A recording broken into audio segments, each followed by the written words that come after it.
All right. Hello, everybody. Welcome back to the Zoop podcast, streaming every Wednesday at 6 p.m. Pacific. That's 9 p.m. Eastern Standard Time on YouTube, on Facebook, are both live streams. They're going to live there in perpetuity. Always come back and check us out at We Are Zoop on YouTube, on Facebook. If you like the audio version of this, you can find us on Spotify, on iTunes. Please go check those out. Leave us some nice comments, ratings. It all helps out. Show notes will also show you who we have on. The campaigns that we're talking about, so you can go click there and support the campaigns. Today we have a very special guest. We have someone who I will affectionately refer to as the 1 hour man, and you can take that however you want. But ladies and gentlemen, welcome to the show, Jason Copland. How you doing, man? I'm doing well, thank you. How are you? I'm good, and I'm assuming that you must be doing much better today than you were, let's say, like Monday night. Oh, yeah. Look, I follow you on Twitter, so I know that you were kind of sharing a little bit about like the emotional roller coaster that you were going on. I don't know if we could start off kind of talking about like everything leading up to the campaign, and then we'll talk about kind of like where the campaign's at today. But that leading up to it, I want to know a little bit more about like just your emotions and how you were feeling. Oh man, I was stressed. Are we allowed to swear? Yes, go for it. I was stressed the fuck out. Yeah, I've been dreading it for years. Like that was one of those things where it's like I knew I was always going to crowdfund it. It was always going to be a crowdfunded book. And so in the back of my brain and I've been working on this book for a really long time. In the back of my brain was you're going to have to do this crowdfunding thing. And it was like this weight. And I think maybe it was one reason why it took me a little extra to finish, because I was just like dreading the whole the crowdfunding drag. You put it out there and then it doesn't fund for a while, and you gotta you stress it. Oh my god, because we Mike May and I we crowdfunded the Kill a Monster book, which actually did fund fairly early, but man, the first few weeks, or well, maybe the first week, was just like so stressful. And I just saw that happening like a whole month long, and especially after I've worked on the book so long, that if it didn't fund, I was just like, oh, you got to be fucking kidding me. So, oh man. Like once, I think I was a little late on the launch. It was maybe like 8:15 or something. I thought, I should probably check to see if it's actually launched. And I clicked on it. It was like at $2,800 or something. And I was like, oh, like this actually going to get funded. Like, holy crap. So, yeah. Do you think that there's like a bit of imposter syndrome in there? Because I mean, like you have people who are in your corner, like, I mean, I've seen the outpouring of support for you, just like as an individual, as a person, but also as a creator. Does it not feel like you have this like built-in support from people, or like you just kind of like psych yourself out of that? Like what goes on there? Yeah, no, I've got the biggest case of imposter syndrome you've ever known. Yeah. I hear you, man. Yeah, it's a constant battle for me, even like just drawing, or pretty much, lots of things in life. I just think, I'm not qualified to do this. It's not going to work out for me. So, and you're saying, yeah, there's tons of people. Like it's fantastic the amount of people that are in my corner and sending me notes of support, and like it's fantastic. But there's just something, a little switch in my brain that just sure. I acknowledge it, I know it, and then it's gone, and I worry about it again. So. Well, so here's something that I'm going to tell you, I'm going to share with you, and maybe you could hold on to this and realize that, like, hey, this is a pretty cool thing to have for a little while. But you now hold the record for the fastest funded campaign on Zoop. Oh, you beat Nick Patera? You beat Nick Patera. I mean, it took Nick like a few hours to fund. He also, I think, had maybe a $35,000 goal, if I remember correctly. But so it took. I mean, I think he funded first day. Yeah. But we have not had a campaign, even like a $2,000 campaign or something like that, fund in 1 hour. Wow. So you are currently our record holder for fastest funded campaign, Jason. So if I had like a blue ribbon, I'd be giving it to you right now. Yeah, well, that's fantastic news. And I appreciate like all the support and the work that you guys have been doing in the backgrounds there, because I know you make it look easy, because I imagine it's not. So, Well, you know what? Everything that you just described is why we exist, right? Dreading going into a crowdfunding campaign, worrying about having to do everything, and be by yourself, like handling all that stuff. I think that's why this has been such a good fit. And look, man, we appreciate you coming to Zoop as well. I mean, look at all the eyeballs that you're getting on Zoop for us as well. We certainly recognize that and are appreciative of that, man. We're thrilled to see you doing so well. Actually, Chance, if you could pull up the campaign, and for those who are watching, you could see the link is rolling right by on the bottom of the screen here. The link will also be in the show notes of the audio podcast. So it's zoop.gg/c/full tilt. We haven't even said the name of the campaign yet. I mean, we're talking about full tilt here. Right now, this is live. We're at $31,000. We just launched this thing yesterday. Almost 400 backers, in less than 48 hours. So it should feel pretty good, man. I'm really, really happy for you. And if we can scroll down a little bit, Chance, I mean, I know all the remarked editions are already gone. I know you've sold some single page pieces of original art, some double page spreads, which are not cheap. So a lot of people are turning up big, real big for this book. Yeah, it's awesome. Yeah, man. Before I forget, we did have a question on Twitter that I made sure to save and actually like read here. So okay, yeah, we're gonna get to this one, and then I have some other questions for you too. But we'll lead off with this is Hello Berlin. That's at Hello Berlin 3 on Twitter, and they would like to know for Jason, what advice do you have for people who want to pursue their dreams in comics? And then a follow up: what's your perfect afternoon? Wow. Well, this might sound pithy, but I think that for me is having a supportive wife or a spouse. Yeah, it's huge for me. I couldn't do this without her. So for me, that would be my thing. But going beyond that, say that a partner or spouse is not an option. Oh man. Well, support system. We could kind of expand on that as a.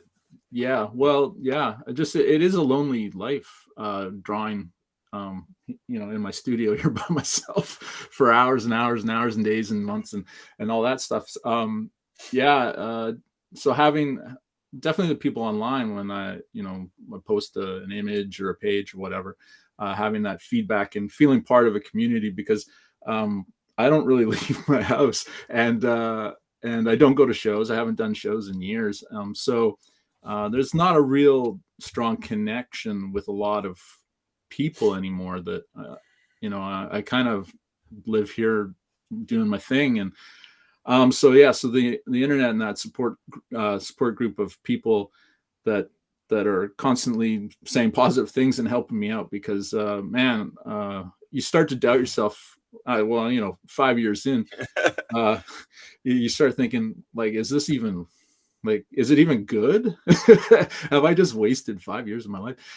So it's one of those things where having that support group, that network, is definitely a positive thing. Yeah. Excellent, man. And then the follow-up: what's your perfect afternoon? Oh geez. If I'm not working, and it's sunny out, we've got a gazebo back where I can just sit in a sofa and read books or listen to music and just watch the birds. I like being out there. It's nice. Nice, man. And so, I mean, you mentioned that, like, you haven't gone to shows. You're not really out there, like, in person. Mm-hmm. But you certainly have, like, this community. Has that all been built just online, or did you kind of meet like a lot of people, like, in the before times in the long ago, and then those relationships have kind of like stuck around for you? Yeah. I did do shows. There were it's a number of years that I did shows. I actually have all my lanyards just hanging right here. Oh, I got a box. I have a box of all mine. Yeah. Yeah, they're just. So I did quite a few shows. I mean, in the grand scheme, I did very little compared to East Coast people that can hit like all of these shows, like, you know, on the West Coast here in Vancouver, there's not a lot that's close by. So, you know, Seattle and Portland and here in Vancouver, there's a couple shows. But other than that, so, you know, I for myself, I feel like I've gone to a lot of shows, but overall, not that many. But yeah, a lot of my early trips, you know, I made connections and friendships with people who I admire and thought were, I think that are great creators. That and I've tried to keep those relationships live, even, you know, outside of going to shows now. Sure. Well, they Yeah, all think very highly of you as well, man. The outpouring of love I'm seeing is yeah. I, I I'll fooled say. them all.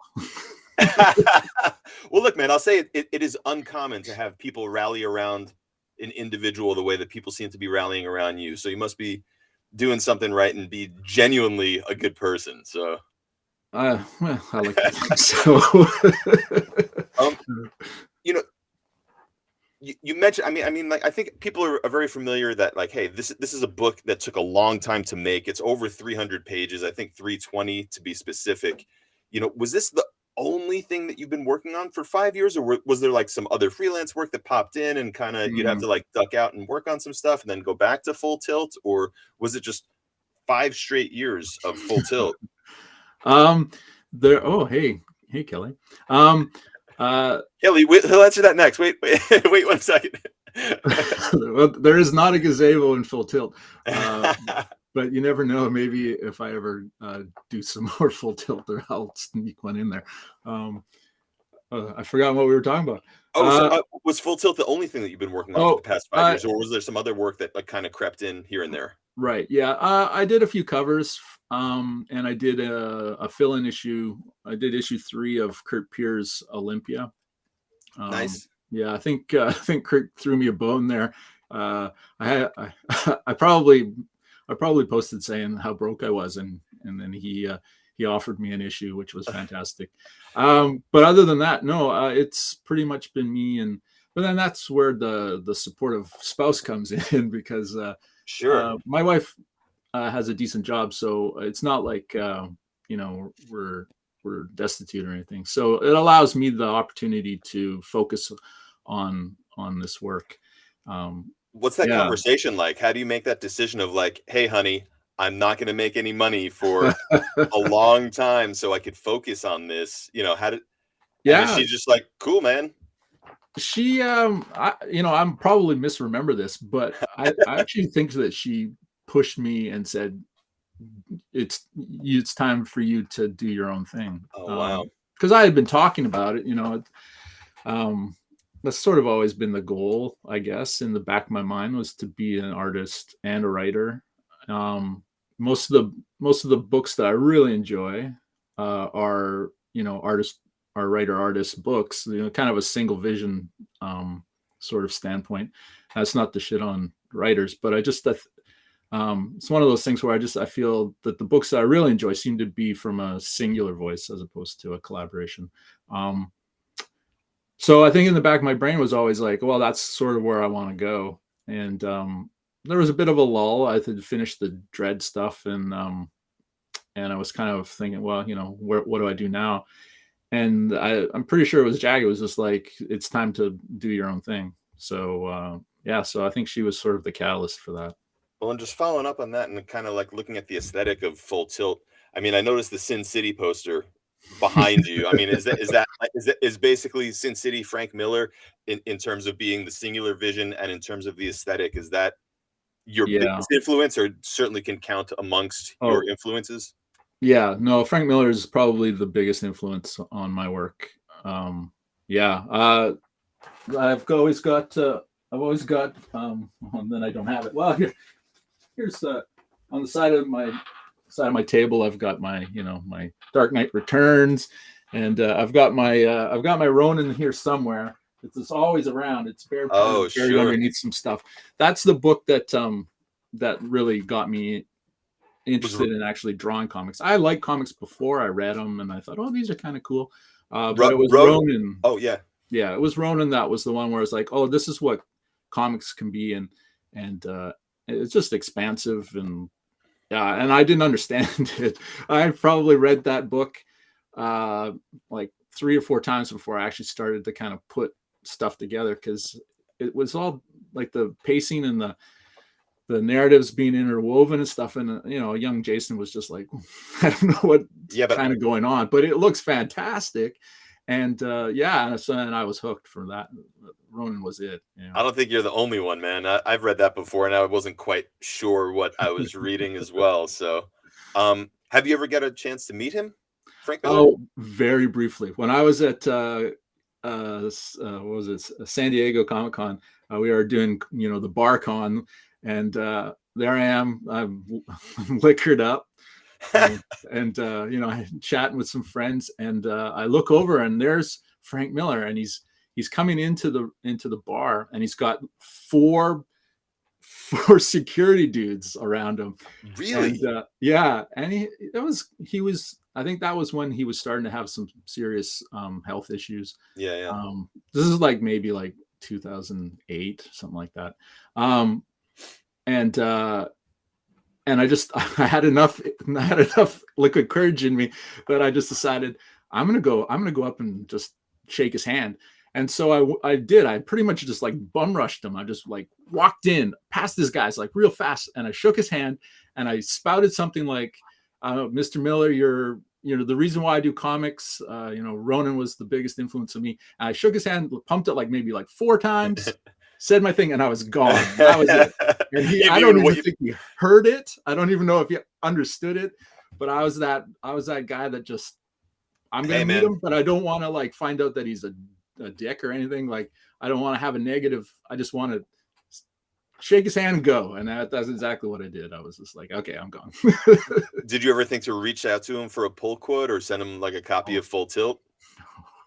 No. All right. No. Yeah, no. I have a feeling he'd just be like, ugh. Do you think he wouldn't like appreciate, oh, like I've influenced someone to do something that I don't know. I don't know enough about Frank Miller and his personality, I should say. Yeah, I think it's more just my my imposter syndrome. I just think that he would get it and be like, "What is this? This is junk," and I don't want to know that he thinks that, so I just won't do it. Fair enough. One other influence that I picked up on, and you could let me know if that's accurate or not, is I see a lot of Howard Chaykin in your art. Yeah, no. I mean, I know of his work. There was a couple of books that I bought. I was never into Flag, but he did a thing at DC when they were doing their, what was it called? It was like all the science fiction Helix. They had like 3 or usually more than that, 4 or 5 books that were science fiction books. I think Stuart Moore was the editor for all of those, and he did a book called Cyberella, I think it was called. And I thought that was really cool. I was like, oh, wow, this is fantastic. But I've never really followed the majority of his work.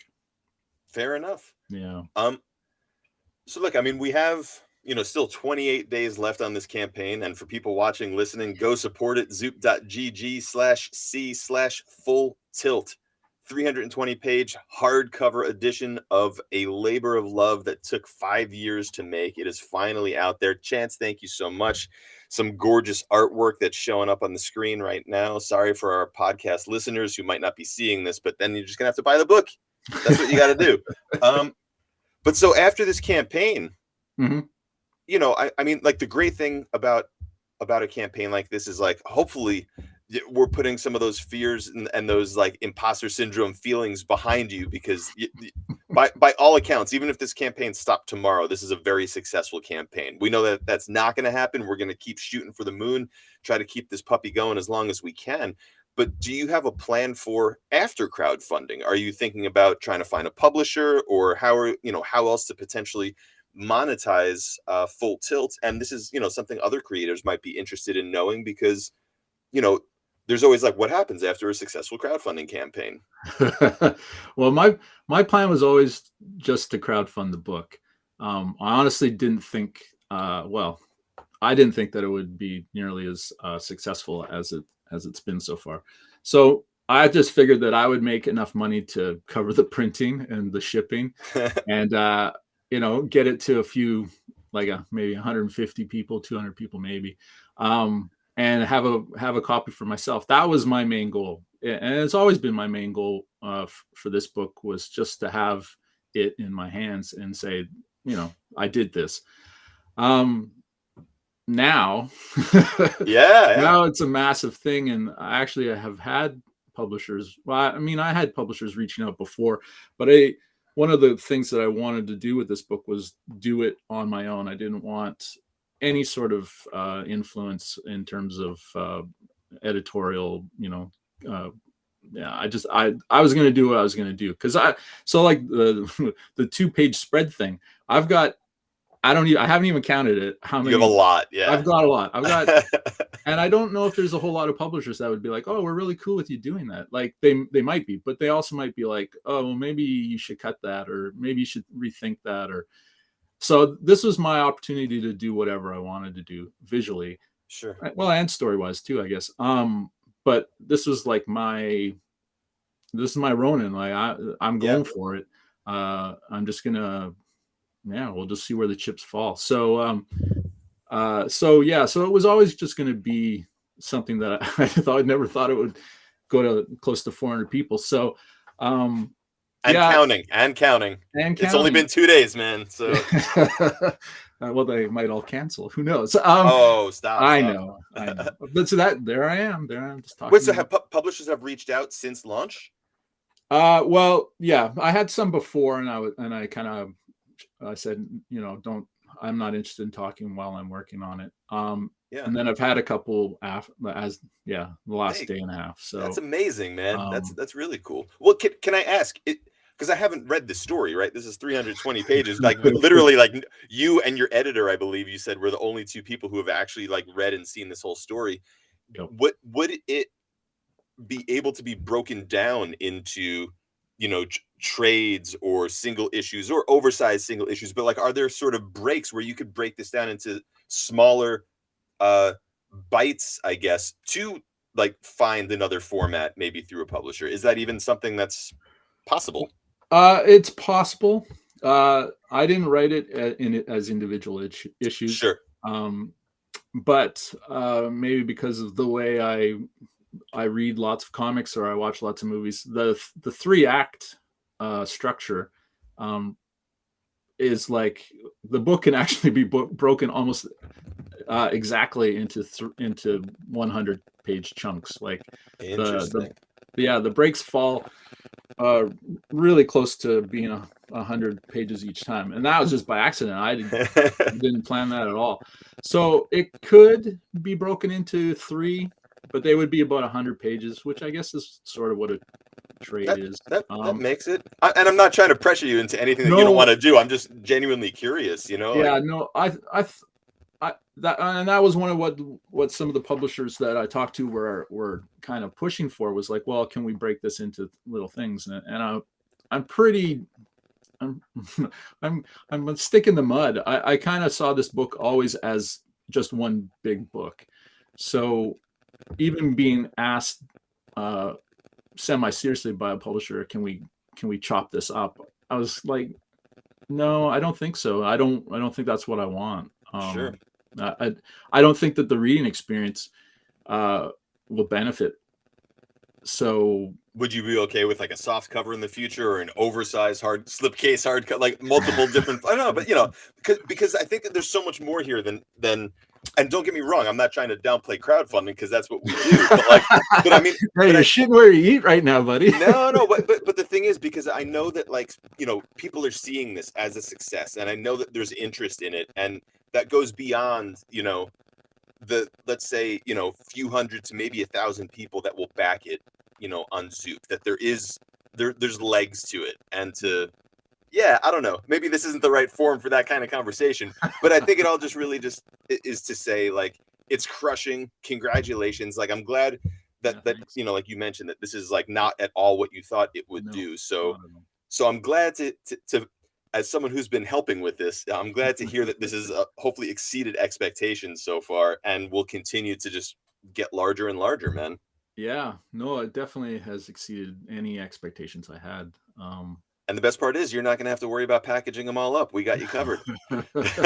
Yeah, again, and that was one of those things, was just like, I don't know if you ever watch any of the interviews that I do or whatever, but I'm pretty open with the fact that my wife was the one also that pushed me to Zoop, was because I'm not really programmed in my brain to multitask and that sort of thing, which you probably have noticed with my late making of stuff for the website and stuff. Nah, Once I'm man. doing something, it's hard for me to switch off to do something else. So the whole idea of like fulfillment and dealing with the printer, and like I was just like, oh. And so early in the conversation, Jackie was like, oh, it would be great if we could find someone that would take care of it. And I don't even know if Zoop actually, when did you guys start? Because I don't think you guys were around 5 years ago, were you? Not 5 years ago. No, we launched in June 2021. We're about to turn 2. Oh, well, see, there you go. So you weren't even an option. And that No. was one of those things where we're like, oh, you know, that's going to suck. Like it's going to be a lot of work. And so when I told her about Zoop, I was like, oh yeah, there's this company that will find the printer and deal with the printer and then do the fulfillment. She's like, that's who you're going with. Well, thank you, Jackie. Tell her that we owe her one. Yeah. Oh my God. It was just like, and I hummed and hawed for a little bit. I'm like, well, but because, you know, oh, they say Kickstarter, you make more money and all this sort of stuff. And I'm just like, oh, I know. This is what people tell me. Yeah. Like I've actually had people saying, you know, oh, you should have gone with Kickstarter. And I'm looking at the thing going, I've made $31,000. Yeah. Like people told Nick Pitara the same thing. Yeah. Yeah. And I think that because maybe Kickstarter has that sort of, like, they're like Kleenex, you know, when somebody says a crowdfunding thing, the first thing that tends to come out of their mouth is Kickstarter, whether they mean Kickstarter or not. I actually fucked up a couple times on an interview where I said, oh, I'm kickstarting my book. And I'm like, no, I'm not kickstartering it. I'm going with Zoop. And it's just, and I catch myself and I make sure that I correct it.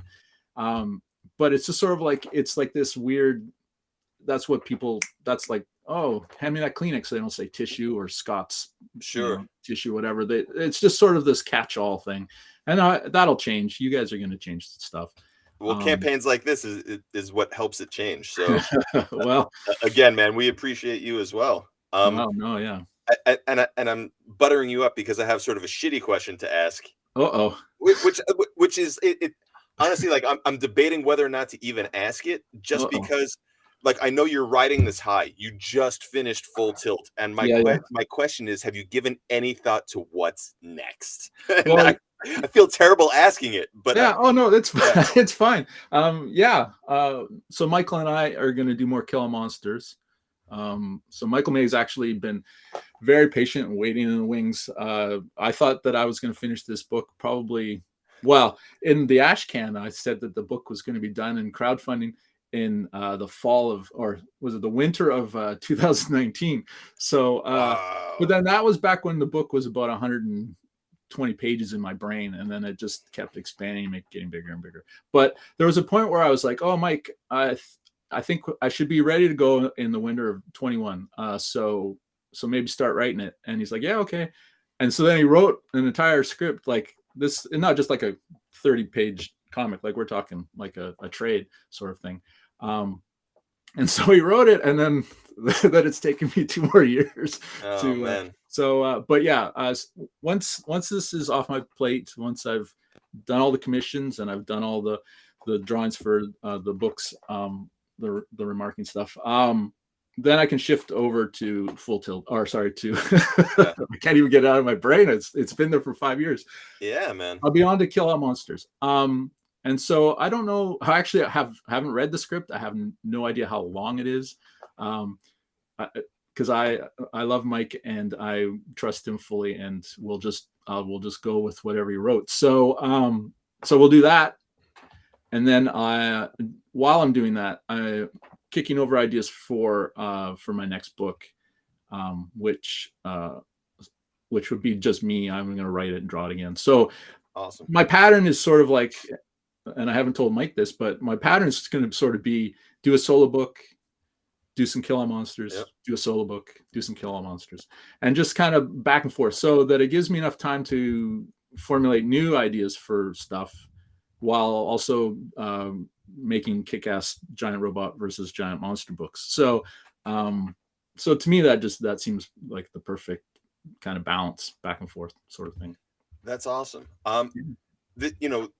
We are sort of coming towards the end of our time here together, just for the interview, not for the campaign. But but the thing, and I realize, like, and we haven't even really discussed like what the book is about, but I know you've done like tons of other podcasts. I'm sure that you've answered that question multiple times. Yeah. We don't have to go into, a whole explanation. Like, if people are interested, check out the link. Again, it's in the show notes of the podcast. It's right here, going along the bottom of the screen. There's a QR code. If you have your phone, you're watching on your computer, just click that QR code, go straight to the campaign page, and you could see the synopsis, the description. You're going to get like a feel for like what this story is. You're going to see some of the artwork. Go check it out. This is a very, very hyped up book, man. Jason, I'm really, really happy for you. But I love seeing on the screen right now, Full Tilt is right up there on the screen, and then right behind you is Sin City, and just that black and white with the red, striking red. Yeah, very similar. I want a shout out to Tim Daniel, who he designed the Full Tilt logo. He did all the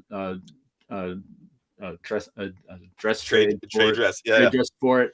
And he essentially designed the cover and the back cover for it already. And he'll be doing the interior design as well. So the book is going to look fantastic. Aside from my own artwork, Tim makes fantastic. So he's the guy, the main dude at Vault Comics that does a lot of their does all of their design, as far as I know.